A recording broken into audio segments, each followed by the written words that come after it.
para uma redação ser boa, ela precisa estar baseada em ótimas ideias. E é aí que vem o problema de hoje. Como obter ideias para escrever sobre um determinado tema? Como levantar essas ideias? É isso que nós vamos ver na aula de hoje. Olá pessoal, dando sequência então aí às nossas aulas de redação para o concurso público do Banco do Brasil. Falamos na aula passada sobre o tema, sobre temas específicos e temas globais, e hoje nós vamos falar sobre técnicas de ideias. Um bom texto é aquele texto baseado em ideias fortes, em ideias sólidas. Como escrever então um bom texto baseado em ideias sólidas? Você tem que ter o máximo de ideias possíveis. Escritores utilizam dezenas de técnicas de ideias para levantar informações para poder saber sobre o que escrever. Hoje eu vou passar 3 que podem te ajudar bastante numa redação de concurso público, tá? Quais são essas 3? Brainstorm, perguntas estímulo e causa, efeito e solução. São 3 técnicas muito utilizadas. Vamos falar de cada uma delas. A primeira que a gente vai falar é a brainstorm. A brainstorm é muito utilizada em empresas para tentar buscar soluções de problemas. É muito utilizada em agências de comunicação, publicidade, para criação e também na redação para produção de texto. Ok, o que seria a técnica de brainstorm? Brainstorm, em inglês, né, tempestade de ideias, consiste em você deixar a sua mente livre sobre aquele tema e ir anotando tudo que vier na sua mente. Tudo. Quando eu digo tudo, é tudo a respeito daquele tema. Não julga. Ah, isso aqui é besta. Então põe no papel, não importa. Tudo que vier na sua mente a respeito daquele tema, você anota. Uma ideia ela pode parecer boba num primeiro momento, mas de repente ela seja um gancho para uma outra ideia que venha a surgir e que seja excelente para o seu texto. Então não julga. É você tentar colocar no papel o máximo de ideias possíveis. No início parece um pouco bobo, um pouco difícil, um pouco chato, mas você vai ver que com o tempo, se você treinar isso daí, te ajuda bastante. Tá, o que nós vamos fazer? Vamos usar aqui um exemplo. Hoje vamos propor um tema. Primeiro tema. Para cada uma das técnicas, eu vou propor um tema de redação que os textos base, os textos que vão discutir sobre esse tema, tá aí. Está na descrição, basta você fazer o download, você vai clicar, vai ser direcionado para um sitezinho, o Adfly. Lá você espera 5 segundinhos e clica lá no botãozinho que está na parte superior direita da sua tela, escrito em pular propaganda. Você pula ali e já começa o download. Então, o texto de hoje, um dos temas é esse aqui, ó. O que é ser homem nos dias de hoje? Parece um tema bobo, né? Eu vou falar sobre o que é ser homem. Mas é um tema que faz você refletir sobre questões da sociedade que pode cair sim na sua prova, tá? Então vamos lá, deixa a sua mente livre e pensa tudo a respeito sobre esse tema. O que é ser homem hoje em dia? O que é ser homem na contemporaneidade? Faz o seguinte, dá uma pausinha no vídeo, baixa lá os textos base e tenta fazer. Deixa sua mente livre. Lê os textos base e deixa sua mente livre sobre esse tema. E tenta marcar o máximo de ideias possíveis. Tá? Faz isso. Daqui a pouco você volta e a gente tenta continuar aqui. Vamos lá. O que é ser homem nos dias de hoje? Se você pensar, vamos lá. Se eu estou pensando na questão do que é ser homem, eu também tenho que pensar na questão da mulher nos dias de hoje, né? Então eu também tenho que levar em consideração o papel da mulher nos dias atuais. Então essa aqui é uma primeira ideia, né? Outra ideia, vamos lá, pode ser também a questão histórica. Existe uma diferença no homem de hoje e no homem de 50 anos atrás? No papel que o homem exerce hoje e no papel que o homem exercia 50 anos atrás? Não sei, eu acho que sim, acho que deve existir. Então, vamos colocar assim uma transformação histórica. Transformação histórica. Gente, quando eu falo em brainstorming, você colocar as ideias no papel, eu não estou falando para você escrever a ideia toda por extenso. Você tem que colocar assim em tópicos de palavras-chave que te lembram. Você tem que ganhar tempo também. Né? Depois é que você vai desenvolver cada uma dessas ideias aqui. A princípio nós só estamos levantando ideias. Estamos levantando. Eu não vou desenvolver agora porque eu não sei quais eu vou usar. Depois eu vou selecionar as melhores para mim usar. Então, deixa a sua mente fluir. Então, transformações históricas, né? Como que era o homem na Idade Média? Qual era o papel do homem na Idade Média? E qual era a relação homem-mulher na Idade Média e hoje? Houve essa transformação? Outra coisa que veio na minha cabeça é estética masculina. Pode parecer que não, mas quantos homens hoje em dia não estão mais se cuidando melhor do seu cabelo, fazendo unhas, tratamento de pele, se vestindo melhor, se preocupando com moda? Coisa que não sei se há algum tempo atrás existia uma preocupação tão grande assim. Então, estética masculina é outra questão do que é o homem hoje em dia, né? Questão estética. O que mais que a gente pode pensar sobre o homem? O homem como dono de casa, cuidando dos filhos, essa inversão de papéis, homem e mulher, o homem dividindo as tarefas com a mulher, será que existe? Existe. Então, o homem na casa, né? O homem como dono de casa, e assim vai, gente. Não vamos ficar aqui se atendo. Não vamos ficar aqui presos tentando fazer todo o tema inteirinho, não. Isso aqui é só para você ter uma ideia de como que funciona brainstorm. E é isso. Nós tivemos aqui 4 ideias só com brainstorm. Se você lê os textos base e com o conhecimento que você já tem sobre o tema, com o que você vê em jornais, em televisão, etc e tal, vai dar para você escrever tipo uns 10 tópicos só sobre esse tema usando o brainstorm. Deixa sua mente livre, vai fazendo, vai colocando as ideias no papel em tópicos. Depois você seleciona. Isso é brainstorm. Tenta fazer com esse tema. Tá bom? Basicamente é isso. Vamos para o próximo. A próxima técnica é o que a gente chama de perguntas estímulo. Você poderia chamar também essa técnica de criança de 4 a 7 anos. Já viu criança de 4 a 7 anos? Pode, mais ou menos essa faixa etária. É aquela criança que pergunta sobre tudo. Você fala, por que o céu é azul? Porque Deus quis assim. Mas quem é Deus? Deus eu não sei quem. Onde mora Deus? Deus mora ali. Mas por que ele mora lá e não mora aqui do lado da nossa casa? Porque aqui do lado da nossa casa quem mora é o Joãozinho. Por que o Joãozinho mora aqui? E percebe que uma pergunta vai chamando a outra. Ele vai fazendo perguntas, e uma pergunta vai chamando outra e vai trazendo novas ideias a respeito daquilo. Essa é a mesma ideia. Por isso que a gente pode chamar de perguntas estímulo ou criança de 4 a 7 anos, porque é assim que consiste mesmo essa técnica. Ela consiste exatamente em você ir fazendo perguntas, em levantando perguntas bases sobre aquele tema, tentando responder cada uma dessas perguntas e com base na resposta você de repente buscar uma outra pergunta. E assim trazendo novas ideias. Uma pergunta vai puxando a outra. E vai estimulando a mais outra. E vai estimulando outra. E assim você vai acumulando ideias a respeito daquele tema. Basicamente, você pode partir de bases dessas 6 perguntinhas aqui, né?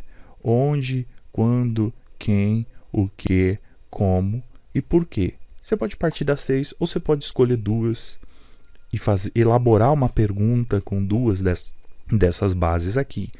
E a partir das respostas você vai criando novas. Okay? Então vamos pegar um outro tema. Cotas em universidades federais. Um tema muito polêmico, um tema que pode cair aí na sua prova. Cotas em universidades federais. Pode ser também cotas no serviço público. De repente o Banco do Brasil queira criar um sistema de cotas também. Cotas para afrodescendentes, cotas para indígenas, né? Então você tem que elaborar aí algumas perguntinhas e, baseado nessas perguntas, tentar responder, baseado nas respostas, criar uma nova pergunta, tentar responder, e assim vai. E com isso você vai acumular aí mais umas 10 ideias sobre um tema. Então vamos elaborar algumas perguntinhas básicas. Eu já elaborei aqui com antecedência. Eu usei o porquê. Primeiro caso é: por que é necessário cotas? Por que se acha que é necessário ter cotas? E aí você tenta responder. Você tenta. Por que cotas, né? Sei lá. Cotas para afrodescendentes, para índios. Historicamente eles foram excluídos, né? Na história do Brasil. O negro e o índio ficou às margens da sociedade. Tá? Por que eles foram excluídos? Opa, outra pergunta. Porque o negro ele foi usado como escravo na história do Brasil até o final do século XIX. Ele era escravo, ele não era um cidadão. Ele era um escravo. O índio, ele foi massacrado e foi colocado às margens, nas aldeias. Tá. E foi só até o final do século XIX, beleza, acabou a escravidão lá no século XIX, Princesa Isabel, e depois disso ficou tudo bem? Claro que não. Durante todo o século XX, o negro foi marginalizado, o índio foi marginalizado, né? Foi colocado às margens da sociedade, eles sofreram preconceitos, eles eram privados de escola, de universidades, do trabalho, simplesmente pela sua cor.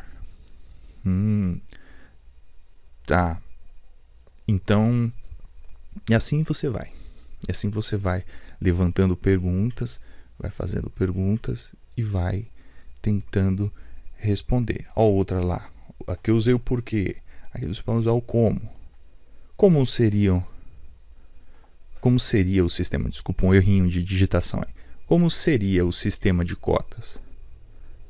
Bom, uma porcentagem, você tenta responder, uma porcentagem das vagas para os cursos, para determinadas universidades, seriam destinadas a pessoas negras ou afrodescendentes, ou eu estou falando aqui cotas étnicas, mas poderia ser cotas sociais também.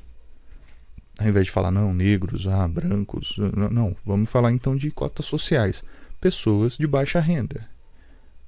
Então, como seria um sistema? Uma porcentagem seria destinada a pessoas que ganham, cuja renda familiar é de tanto, que moram em tais regiões, etc, etc, etc.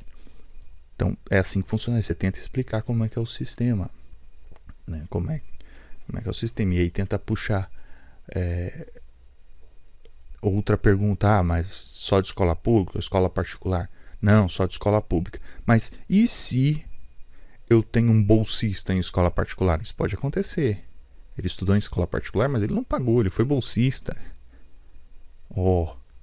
Percebeu que uma pergunta puxou a outra e já resolveu um probleminha? Você já tem mais uma ideia aí? Outra pergunta aí, quando? Cotas vai ser para sempre ou até quando funcionaria essas cotas? Até quando vai funcionar? Aí você tem que tentar responder. Peraí, qual que é o problema das cotas mesmo? Uma das cotas é que você tem, se você estudou ali, você viu as últimas pesquisas do IBGE, você vai ver que quase 50% da população brasileira se disse negra. Disse que é negra, ou seja, quase metade. Na verdade, a gente sabe no dia a dia que é mais da metade são negros, né? Mas quase metade deles são negras. Beleza. E a hora que você vai olhar dentro das universidades públicas, universidades federais, etc e tal, você não vê tanto negro. Se você pegar cursos de elite como medicina, engenharia, direito, quase não existem negros. Mas metade da população brasileira é negra. Por quê? Por quê? E é aí que você responde até o quando. Porque sim, então você vai colocar a cota. Vamos fazer de conta que, beleza, assumimos a cota. Até quando?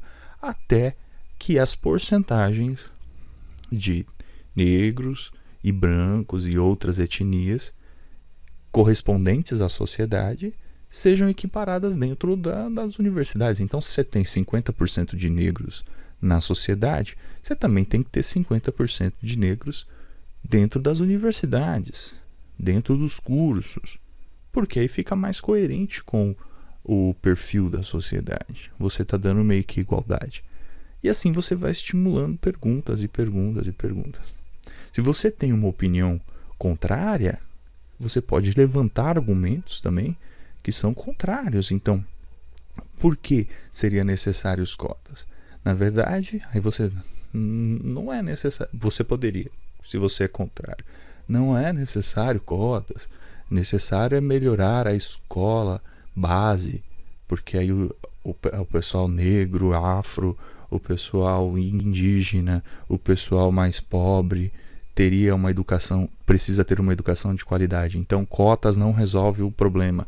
Cotas, na verdade, cria mais preconceito. Você vai fazendo perguntas e vai criando novas perguntas. Ah, por que criaria mais preconceito? Ah, porque aí você estaria diferenciando. E assim você vai. Percebeu, então, que esse sistema de perguntas e estímulo vai trazendo. Você cria 3 perguntinhas básicas e de cada uma delas você cria mais 3. Quando você vê, você já está com 9. Respondendo 9, você já está com 9, 10 ideias diferentes. 10 ideias novas que vão te ajudar a escrever o texto, tá?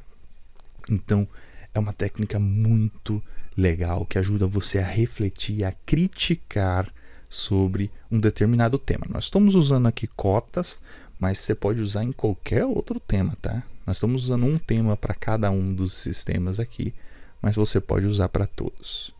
E vamos para a nossa última técnica de hoje. Causa, efeito e solução. Bom, causa, efeito e solução, você tem que partir de um raciocínio lógico de que tudo tem uma causa. Essa é a lógica da ciência, né? A ciência tenta explicar as coisas porque ela acredita que as coisas têm causa. Causa, ela gera um certo efeito. O efeito geralmente é aquela parte mais visível que a gente percebe mesmo, né? Então você tem causas, você tem efeitos de determinados fenômenos e, se há um problema, você tem possíveis soluções. Então você vai pegar um tema, você vai tentar levantar, fazer uma lista de quais são as causas desse problema. Você vai fazer uma lista de quais são os efeitos gerados por esse problema e uma lista das possíveis soluções. Pronto, já tem um universo de ideias a respeito daquele tema. Então, olha o nosso exemplo aqui. Vamos pegar consumo consciente. Consumo consciente. O que é consumo consciente, cara? O que é consumo consciente? Se a gente está falando de consumo consciente, a gente está falando de uma sociedade de consumo que compra.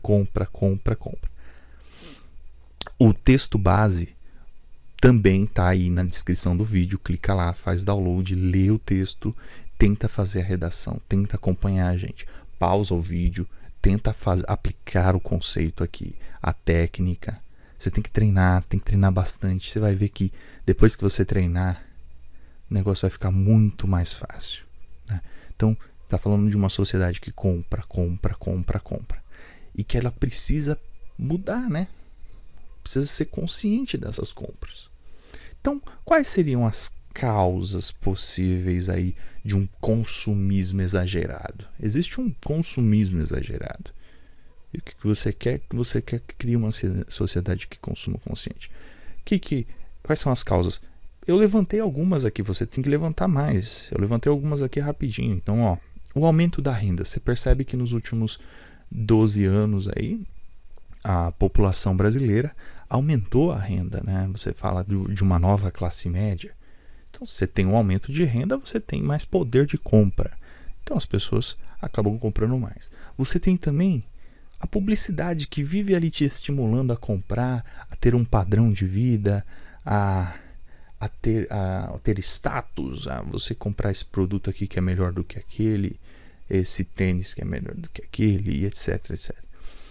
O padrão de vida que é também mostrado nos filmes, você tem os meios de comunicação ali te estimulando o tempo inteiro a um padrão de vida que de repente não é seu, né? Olha, se você quer ter um status social, você tem que ter isso, você tem que ter aquilo, você tem que ter esse carro, você tem que ter esse tênis, você tem que ter esse perfume, e assim vai.